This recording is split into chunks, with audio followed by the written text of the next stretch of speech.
What are you guys? Well, we've been called ghost hunters, paranormal researchers. But we prefer to be known simply as Ed and Lorraine Warren. Something awful happened to you. What is it?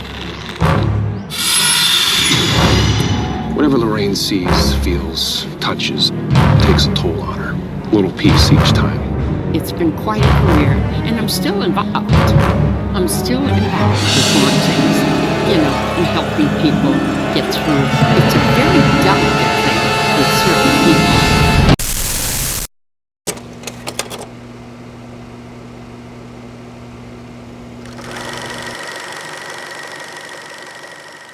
Welcome back, guys. My name is Brendan. This is Ricky.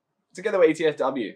Welcome to this library episode where we're covering the life and death of Ed and Lorraine Warren. Now, these two individuals are very important and significant to the paranormal and demonology world. And throughout their very long lives, they helped and inspired thousands of people throughout the world. So join us as we journey through their lives. Edward Warren, born September 17th, 1926. Ed Warren grew up in a haunted house in Connecticut. From the age of 5, he began glimpsing sights of the paranormal.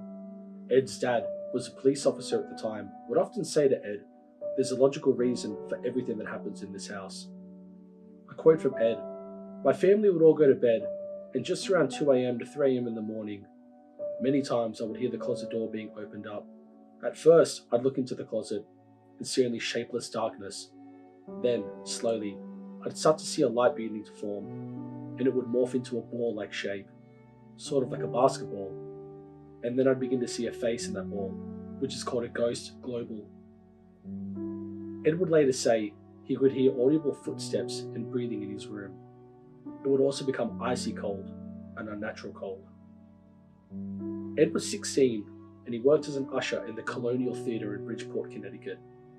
And it was there where he met the love of his life, Lorraine Rita Warren. Lorraine and her mother used to come every Wednesday night, Ed remembered. He said he used to see her, and eventually he began talking to her. After some time, they became friends, and one night, he mustered up the courage to walk her home. On that night, he actually asked her out on her first date, and that's where it all started. At age 17, Ed joined the Navy. 4 months later, after his ship he was stationed on sank, he was sent home for a 30-day survivor's leave. It was during this period that Ed asked Lorraine to marry him. After Ed and Lorraine were married, Ed returned to serve in the Navy. After he returned from World War II, he and Lorraine had their first child. After his career in the Navy ended, Ed went to Perry Art School, which is a subsidiary of Yale, for about 2 years. After some time in art school, Ed left and began selling his artwork to provide for his family. The Warrens did have fun, according to Ed, who were making a fantastic living, selling their paintings for fabulous prices, $3, $4, $5. But you've got to remember, hot dogs were a dime, hamburgers were a dime, the theatre was a quarter, gas was 18 cents a gallon, so when he made $5 on a painting, you were doing pretty good, stated Ed. It was through painting that the Warrens began their career in paranormal investigation. Every time Ed would hear of a place that was haunted, whether it was a house or a haunted location, Ed would drag Lorraine along to check it out with him. "There is no such thing as ghosts," Lorraine would often say. Ed would then remind her of his days living in his haunted house through his childhood. The way the Warrens gained access to these haunted houses and locations is especially interesting. Ed would go out in the middle of the road, get to the building or house, though with ghosts coming out the windows. He would often give it to Lorraine, who would go and knock on the door and say, "Oh, my husband loves to sketch and paint haunted houses and made this for you." It was by doing this that the Warrens would gain access into these locations and talk to homeowners one-on-one. Basically, Ed just wanted to see if the same things happened to other families that happened to him. Ed and Lorraine continued making their way around the States, visiting haunted locations. This then stemmed from a simple fascination into their careers into the paranormal.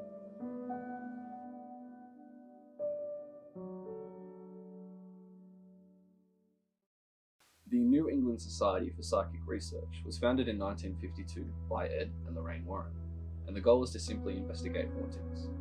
In 1965, Ed and Lorraine went into a home to investigate when they came across the spirit of a little girl named Cynthia, and they communicated to the little child through a deep trance medium, and she was looking for her mother. Ed thought to himself, "This is horrible. This little child is earthbound. She's looking for her mother, constantly, day in, day out. How do I help this child? It was no longer just experiencing the hauntings. From that day onwards, the Warrens wanted to help. Ed began interviewing priests, clergymen of all faiths, and would ask them, if somebody called you from your parish and said there was a ghost in the house, what would you do? Some made just comments. Some responded with, I'd go to the house and I'd bless it.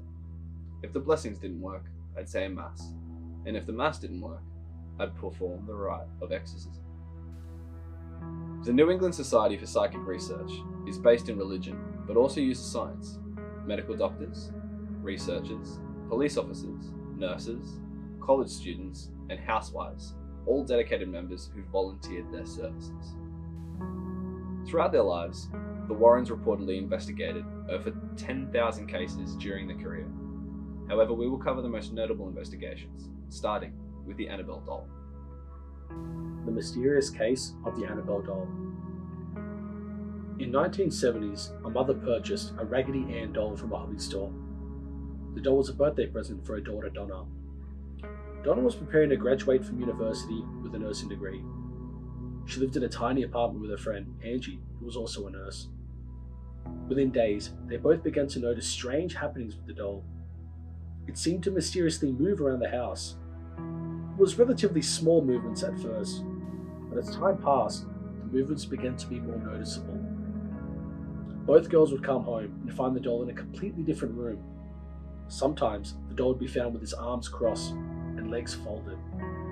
Other times, found upright, standing on its own feet. It not only moved, but it could apparently write as well.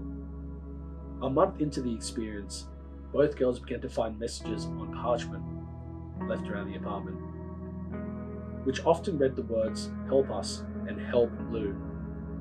The handwriting was appeared to be written by a small child. The creepiest part was not the wording, but the way it was written. And at the time, Donna had never even kept parchment paper within her house. Not knowing where to turn, they contacted a medium and a seance was held. Donna was then introduced to the spirit of Annabelle Higgins. The medium related the story of Annabelle to both Donna and Angie.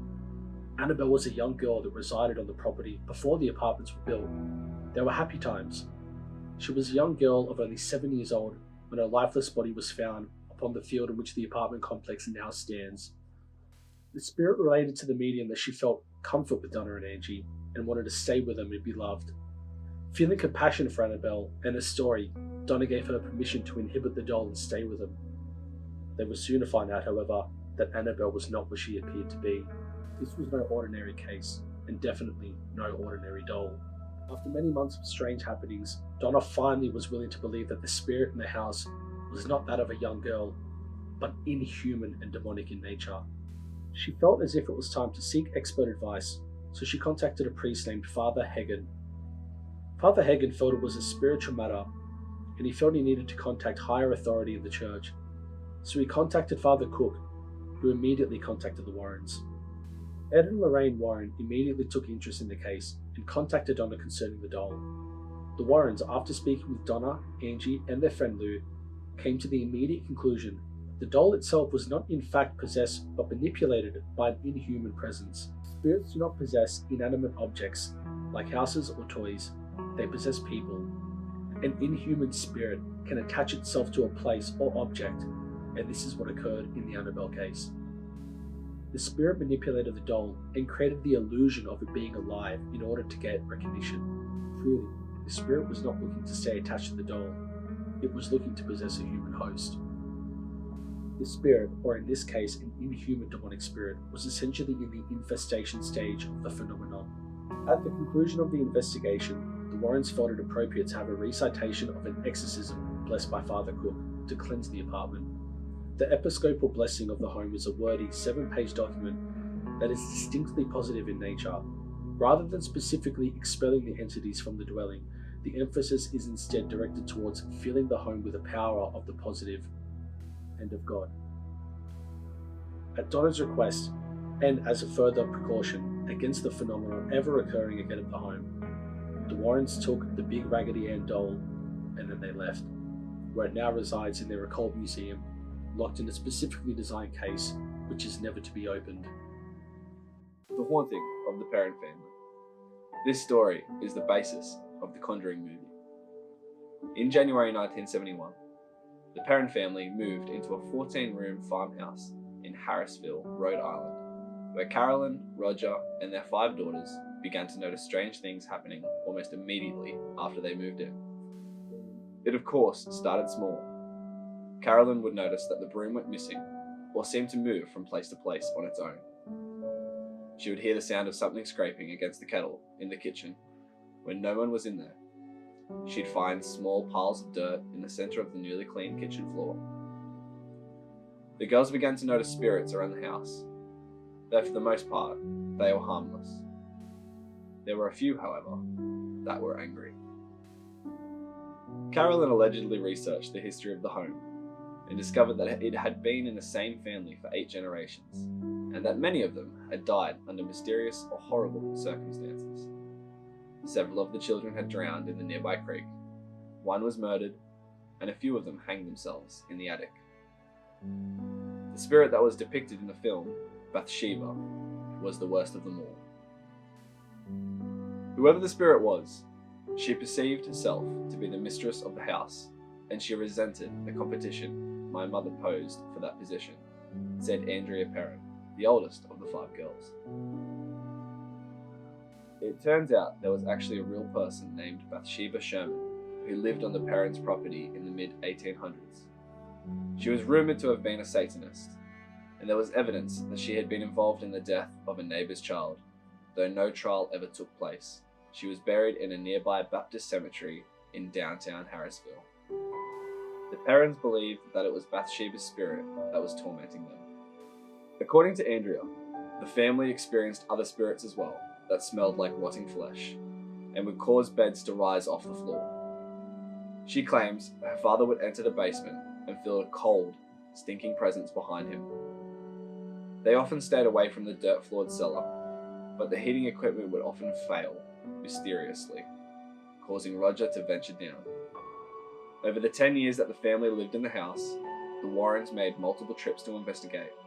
At one point, Lorraine conducted a seance to attempt to contact the spirits. During the seance, Carolyn Perron became possessed, speaking in tongues and rising from the ground in her chair. Andrea claimed to have secretly witnessed the seance. "I thought I was going to pass out," Andrea said. "My mother began to speak a language not of this world, in a voice not of her own. Her chair levitated, and she was thrown across the room."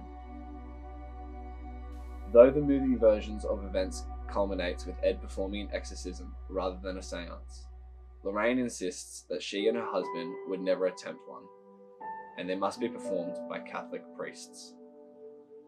After the seance, Roger kicked the Warrens out, worried about his wife's mental stability. According to Andrea, the family continued to live in the house due to the financial instability until they were able to move out in 1980, at which point the spirits were silenced and the hauntings ceased. The Amityville Horror. On November 13th, 1974, in the small town of Amityville, New York, Ronald DeFeo burst into Harry's bar and screamed that his parents had been shot and killed. Police discovered the bodies of 6 members of the DeFeo family: the father, mother, and 4 out of the 5 DeFeo children, face down, shot in the back of their heads. Ronald claimed that he wasn't home during the murders, and he had only discovered the bodies of his parents prior to arriving in Harry's bar. After police officers found a gun case for a .35 caliber Marlin rifle in Ronald's room, DeFeo confessed. After a lengthy trial, Ronald DeFeo was found guilty of the heinous murders of his family. He was sentenced to 6 consecutive life sentences, but there has never been a solid explanation of how one person acting alone could take the lives of 6 family members in the dead of night, and no one heard the shots being fired. The Lutz family. On December 18th, 1975, the Lutz family moved into the DeFeo home. Though it had only been 13 months since the DeFeo murders had occurred, George and Kathleen Lutz thought the Dutch Colonial was a lovely home and a steal at $80,000, never expecting they'd have to leave it all behind 28 days later. A Catholic priest arrived while the Lutz family was unpacking to bless the family home. As the priest made his way upstairs to the second floor, entering the bedroom which had formerly belonged to Mark and John DeFeo, he began sprinkling holy water, at which point an unseen voice told the priest, "Get out," which he hastily did. The priest did not tell the Lutz family about the voice, but he did warn them. Do not use the upstairs room as a bedroom. Do not let anyone sleep in there. Although ominous, the Lutz family abided by the words of the priest and turned the room into a sewing room. George was plagued by a constant chill and spent all his time feeding the fireplace. George also noticed a change in his grooming habits, and his and Kathy's health declined drastically. The Lutz daughter began spending all her time in a room playing with an imaginary friend. She described as a red-eyed pig called Jody, who could transform not only shape but size at times, being larger than the house. Jody also claimed she could not be seen by anyone unless she wanted them to. Mysterious foul odors would emanate from different locations of the house. Black stains appeared on the toilets and ceramic fixtures. Hundreds of flies appeared in the sewing room, despite it being dead of winter. George also woke up one night to witness his wife transform into a 90-year-old hag, and the next night she began levitating off the bed. The Lutz family tried on numerous occasions to contact a Catholic priest, only to find the phones would cut out whenever they would try to call. After failing to get the priest to return, the family took matters in their own hands. Armed with a crucifix, they walked throughout the house reciting the Lord's Prayer. A chorus of voices erupted in response, asking them, "Will you stop?" The final night was reported to be the worst. Banging and loud knocks, as loud as a marching band, emanated throughout the house, furniture being moved on its own accord, and the children being terrorized. After 28 days in the DeFeo home, the family claimed they could take no more. They grabbed only a few belongings and fled the house, taking shelter at Kathy Lutz's mother's home in nearby Babylon. 20 days after the Lutz family had fled, paranormal investigators Ed and Lorraine Warren were called in by Marvin Scott, a news reporter with Channel 5 New York, who had covered the Amityville story and worked on a prior investigation with the Warrens. A team of reporters, investigators, and parapsychologists were assembled by Ed Warren and met at the home at 112 Ocean Avenue. The Lutz family refused to re-enter the home during the investigation. During the investigation, Ed was physically pushed to the floor while using some religious provocation in the basement. Lorraine was also overwhelmed by the sense of a demonic presence and was plagued by psychic impressions of the DeFeo family bodies laid along the floor covered in white sheets and a sense of physically being pushed back. The research team also captured an image of a spirit that appeared as a little boy peering off the second floor. John Ketchum was practicing black magic and had a cottage on the land prior to the construction of the Dutch colonial in 1924. John requested that his remains be buried on the property, and they remain there till this day. The Shinnecock Indians also at one time had an enclosure on this land that was used to house the sick and the mad. Those in the enclosure were left to die. The Warrens believed that the suffering there had left the property with a very negative energy and dark history, and that such negative history was a magnet for a demonic presence. The Warrens believed that the energies directly impacted the lives of both the DeFeos and the Lutz. The Warrens retrieved a handful of the Lutz' earthly possessions and the deeds for the property. The Lutz sold the rest of their belongings and relocated to California. There have been no further reports of activity from recent residents. The Enfield Poltergeist. This is the basis for the Conjuring 2 movie. In August of 1977, the Hodgson family started seeing and hearing strange things. Janet, who was 11 at the time, recalled sitting up in bed to see her dresser slide across the room that she shared with her brother. We shouted, "Mum! Mum!" said Janet. We were sort of frightened, but also intrigued. Later, the family began to hear knocking coming from all sorts of places in the house. She remembers her mum thinking there were burglars or drifters hiding out in their home and calling the police to investigate. The officer who arrived reported witnessing a chair rise up and move across the floor on its own. Reporters from the Daily Mirror, who were also called in to report on the Enfield haunting, experienced them for themselves too. Legos and marbles were reported flying around the room, hot to the touch when picked up. Clothing folded on tabletops would leap off of them and fly across the room. The sound of dogs barking would be heard in empty rooms. Lights would flicker, coins would drop out of thin air, and furniture would spin or tip over without being touched. One day the iron fireplace in an upstairs bedroom was ripped out of the wall. After that, paranormal investigators from all around the world showed up, claiming to be able to contact the spirits and wanting to know more about the Enfield haunting. Most of them decided that the children had been faking their experiences, as one of them had admitted to doing so on one occasion, but the Warrens were different.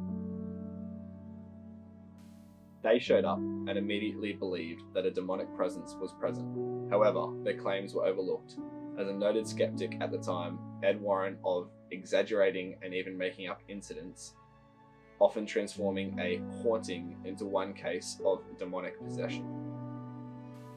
In 1979, 2 years after they began, the hauntings abruptly stopped, though the family maintains they did nothing to stop them. These have been the most well-documented investigations of Ed and Lorraine Warren, and the main ones that we will be covering today.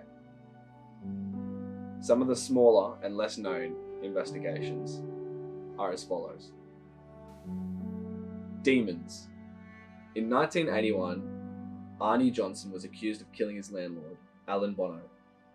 Ed and Lorraine had been called prior to the killing to deal with the alleged demonic possession of the younger brother of Johnson's fiancée. The Warrens subsequently claimed that Johnson was also possessed. At trial, Johnson attempted to plead not guilty by reason of demonic possession, but was unsuccessful with his plea. This story serves as the inspiration for the upcoming Conjuring 3, The Devil Made Me Do It. The case was described in the 1983 book, The Devil in Connecticut, written by Gerald Brittle. Snedeker House. In 1986, Ed and Lorraine Warren arrived and proclaimed the Snedeker House, a former funeral home, to be infested with demons. The case was featured in the 1992 book, In a Dark Place, the story of a true haunting. Smell family. Pennsylvania residents Jack and Janet Smell reported their home was disturbed by numerous supernatural phenomena, including sounds, smells, and apparitions.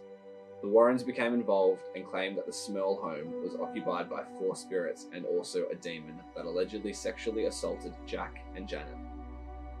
The Smells version of this story was the subject of a 1986 paperback titled The Haunted Werewolf. In 1991, the Warrens released a book, Werewolf. This depicts the true story of demonic possession and was published, in which they claim to have exorcised a demon manifesting itself as a werewolf.